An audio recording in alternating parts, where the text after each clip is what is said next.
Bonjour à tous, bienvenue à cette session concernant le business plan. Tout d'abord, félicitations pour votre courage et pour être présente.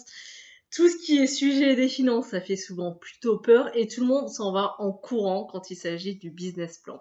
Je vous promets à travers cette conférence que ce sera court, mais que vous aurez les principales clés en fait, déjà pour comprendre par définition qu'est-ce que le business plan, quelles sont ses utilités et pourquoi il est si important pour vous, en fait, de le maîtriser. Donc, c'est une conférence qui va durer à peu près 20-25 minutes, donc c'est plutôt une introduction. Si vous voulez en savoir plus, je vous dirai à la fin de la session comment nous pouvons aller plus loin ensemble.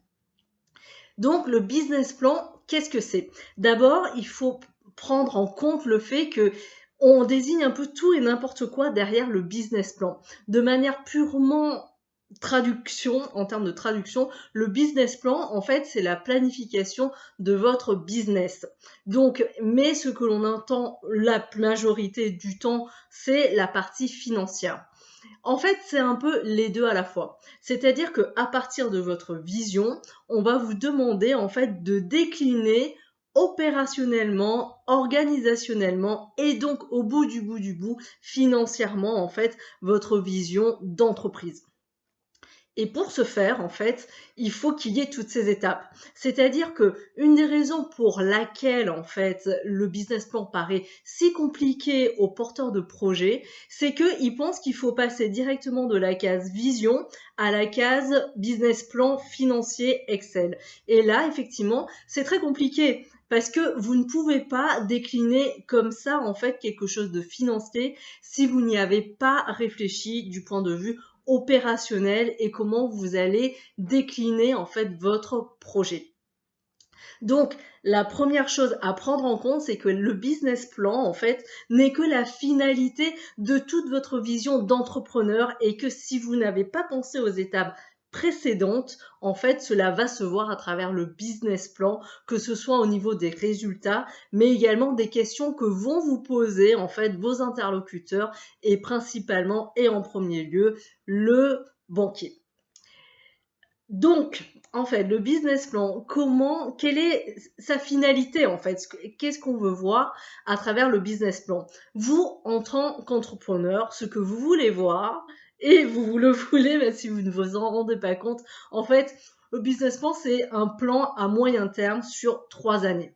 Pourquoi 3 années? C'est que c'est un chiffre qui est clairement établi entre tout le monde, entre toutes les parties prenantes en fait d'un projet. C'est que l'on considère que c'est la durée qu'il faut pour faire démarrer en fait un business. C'est évidemment un chiffre moyen, parfois il faut plus, parfois il suffit de moins, mais en fait au bout de 3 ans, et s'il faut plus, on veut voir en fait l'évolution opérationnelle et financière de votre business. Donc il faut au moins 3 années, ce qui veut dire qu'il ne faut pas une année ni 2 années. Ce qu'on m'oppose souvent, c'est de se dire, premièrement, je n'ai aucune idée de ce qui va se passer dans 3 années, et deuxièmement, 3 années, c'est trop loin. Eh bien, c'est là, en fait, que vous vous trompez, et je pèse mes mots en tant qu'entrepreneur. C'est-à-dire que toutes les entreprises, évidemment, on ne sait pas ce qui va se passer, et là, on l'a encore plus vu, en fait, avec la pandémie, où tous les plans qui étaient prévus sont tous littéralement tombés à l'eau, mais il est important, en fait, de savoir ce que vous visez par défaut, en fait. Au moins que vous y ayez pensé. Car l'entreprise, et j'utilise toujours cette métaphore, est en fait une espèce de voiture et vous, en tant que pilote de votre entreprise et de la voiture, vous avez besoin d'un tableau de bord. Et un tableau de bord, en fait, ce sont des indicateurs qui vous indiquent où vous en êtes dans le réel, mais vous avez également la notion de ce qui aurait dû être de la normalité. Et le business plan, cela vous sert à ça, en fait. Cela vous sert à savoir ce que vous aviez visé, ce que vous aviez entrepris, ce que vous vouliez atteindre, en fait, il y a un certain moment. Donc, il est important, en fait, pour vous, d'abord, d'avoir un business plan, de comprendre qu'il doit être décliné, en fait, de l'opérationnel et ensuite de le décliner financièrement, de le faire sur 3 années. Pourquoi il est si important, en fait, d'avoir un business plan pour les parties prenantes? Il y a plusieurs raisons à cela. C'est d'abord qu'ils vont pouvoir vous poser des questions c'est la finalité en fait pour vous, de voir les différentes hypothèses que vous avez prises sur les différentes lignes du compte de résultat et de vous demander quelles sont les hypothèses que vous avez prises. Et c'est pour ça que lors de la conférence, par exemple, d'Émilie Panot, qui est du coup la référente Connect Earth et la représentante de notre partenaire au sein du sommet, je vous recommande d'ailleurs vivement de regarder sa conférence. En fait, c'est pour ça qu'elle dit que un porteur d'affaires doit déjà être inspiré par son projet. C'est-à-dire que si vous allez juste voir votre banquier avec juste une idée en tête, cela ne suffit pas. Cela montre que vous n'avez pas assez réfléchi en fait à votre projet. Il est important, et je le répète, en fait, de le décliner sur au moins 3 années et de réfléchir à toutes les hypothèses parce que ce qui se passe au niveau du business plan, et c'est malheureusement souvent en fait l'écueil, c'est de croire qu'il s'agit d'une espèce de boîte noire, que vous allez attraper un fichier Excel sur un site internet ou sur un site de formation qui va vous dire remplacer les cellules de chiffre d'affaires, les cellules de frais et vous aurez des chiffres. Cela ne suffit vraiment pas. Je vous assure, il faut vraiment en fait que vous ayez, c'est même le plus important, l'outil, que ce soit Excel ou la manière de calculer, cela peut venir après, en fait, vous pouvez même vous faire aider pour ça, quelqu'un peut le faire pour vous, notamment moi, mais vous n'avez pas, ce qui est important en fait, c'est d'avoir une vision et de challenger en fait les différentes lignes. De quoi est composé un business plan? Alors là, je reviens à la réponse de Normand du début, ça dépend à quoi il va servir. Si il sert de support en fait à votre projet et qu'il s'agit d'une présentation, là, il va y avoir beaucoup de documents. Il va y avoir la déclination business, la déclination financière et également le plan de financement. Donc là, c'est effectivement très technique. Et là, il faut vous faire accompagner, je le pense sincèrement. Après, en tant que porteur d'affaires et au jour le jour, tous les jours, toutes les années, en tant qu'entrepreneur, que ce soit lors de la création de votre entreprise, et c'est un business plan, et même pendant votre entreprise, même si elle est en vitesse de croisière et que vous avez déjà votre entreprise depuis quelques années, voire de nombreuses années, vous avez toujours besoin du business plan. Il peut revêtir un autre nom, c'est plan à moyen terme, un PMT. En fait, au sein des grandes entreprises, on décline toujours en fait le prévisionnel qui est la projection de chiffre d'affaires, la prévision du résultat opérationnel sur un an et en même temps en fait on projette en fait toutes nos hypothèses sur les 3 prochaines années. Ça s'appelle le plan à moyen terme ou business plan. C'est exactement la même chose. En fait, c'est vraiment prendre en compte les différentes hypothèses sur toutes les lignes du compte de résultat, chiffre d'affaires, charges, investissement, et voir en fait si nos hypothèses en fait nous permettent d'avoir un résultat opérationnel qui corresponde à nos prévisions ou à notre objectif. Donc, il est extrêmement important, en fait, en tant que chef d'entreprise, d'avoir une stratégie, d'avoir une vision, évidemment, sur plusieurs années. Vous ne devez absolument pas, et je pèse mes mots, et je suis désolée d'être aussi aussi monaire, enfin, je sais pas comment dire ça, aussi forte dans ces mots-là, mais il faut, et j'utilise ce mot sciemment, que vous ayez une vision à long terme. Ça ne veut pas dire que c'est absolument ce qui va se passer, ni qu'il faut que cela se passe comme ça.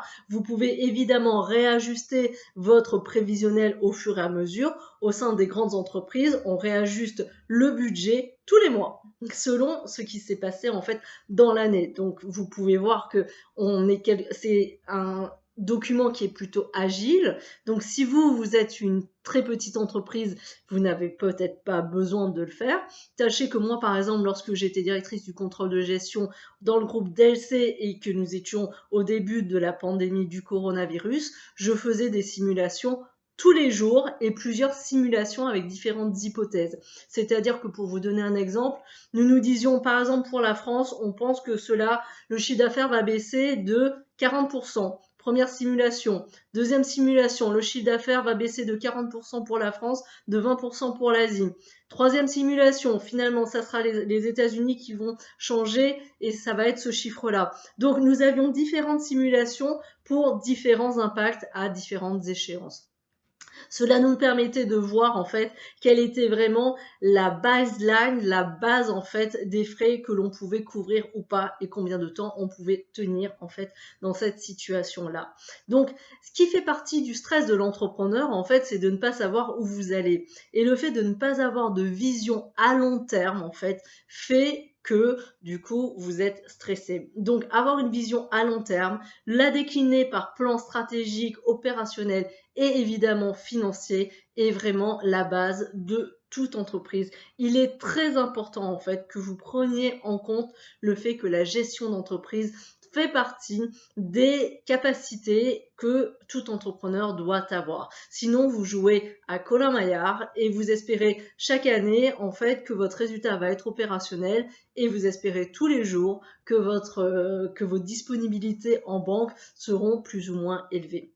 Donc j'espère que cette conférence vous aura servi. J'ai vraiment essayé de vous la rendre la plus didactique possible, en fait, pour vous montrer à quel point le business plan est important.